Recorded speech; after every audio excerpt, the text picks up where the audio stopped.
Right ఇక breaking news అయితే చూస్తున్నాం. ప్రభుత్వ ప్రధాన కార్యదర్శి జవహర్ రెడ్డి డీజీపీ హరీష్ కుమార్ గుప్తా ఢిల్లీకి అయితే చేరుకున్నారు. అశోక రోడ్డులోని ఏపీ భవన్ కి చేరుకున్నారు.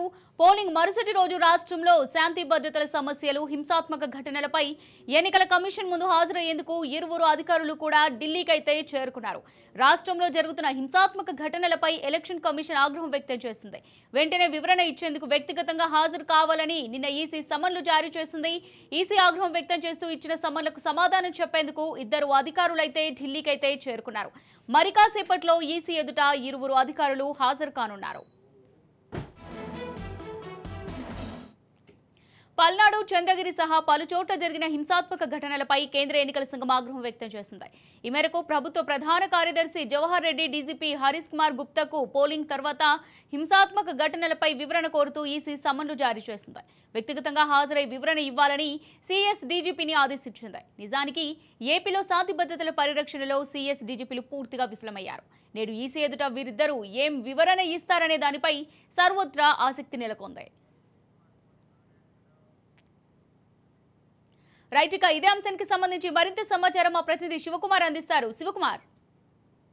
అమూల్య, ఏపీ డీజీపీ హర్ష్ గుప్తా మరియు ఏపీ సీఎస్ జవహర్ రెడ్డి గారు మరి కొంత సభ్యులు అయితే కేంద్ర ఎన్నికల సంఘానికి అయితే కలిసి నివేదిక అయితే అర్పించున్నారు. ఈ నేపథ్యం ఏదైతే చూసుకుని పోలింగ్ రోజు నుంచి కూడా పోలింగ్ నడిచిన 3 రోజులు కూడా హింసాత్మక ఘటనలు జరుగుతున్నాయో వాటి మీద అయితే పూర్తి వివరణ అంటే సిఎస్కిను డీజీపీ కూడా ఎన్నికల సంఘం అయితే నిన్న సమన్లు జారీ చేసిన పరిస్థితి. ఈ నేపథ్యంలో అయితే నిన్న జరిగిన ఏదైతే గొడవలు జరుగుతున్నాయి వాటి మీద కూడా ఏపీ డీజీపీ నిన్న సమీక్షగా నిర్వహించుకున్నారు. అందులో అయితే ఏపీ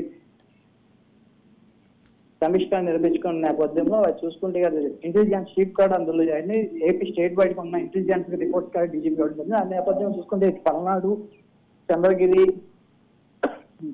మరియు నర్సరావుపేట, మాచర్లకు సంబంధించి కూడా ఏ హింసాలు జరిగినాయి వాటి మీద ఈ రోజు ఉన్నది.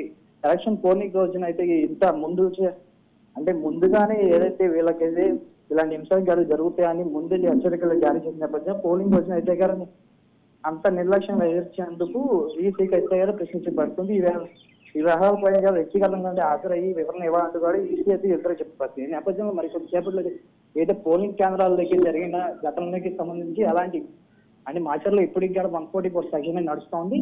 అది 144 సెక్షన్ ఒకటి సరిపోతుందా, ఇంతకు ముందు జాగ్రత్తలు తీసుకోవాలా అనేది కూడా వివరణ ఇచ్చే పరిస్థితి. ఈ నేపథ్యంలో చూసుకుంటే ఏదైతే పోలింగ్ కేంద్రాలు స్ట్రాంగ్ రూమ్స్ అయితే ఈవీఎం ఉన్నాయో వాటికి కూడా భద్రత కలిగించే అవకాశం కూడా ఉంటే అది ఏ విధంగా భద్రత కలిగిస్తున్నారు, మరి ఎలాంటి జాగ్రత్తలు తీసుకోబోతున్నారని కూడా ఈసీకి వివరణ ఇవ్వబోతున్నారు. మరి వచ్చే రైట్, థ్యాంక్ యూ శివకుమార్.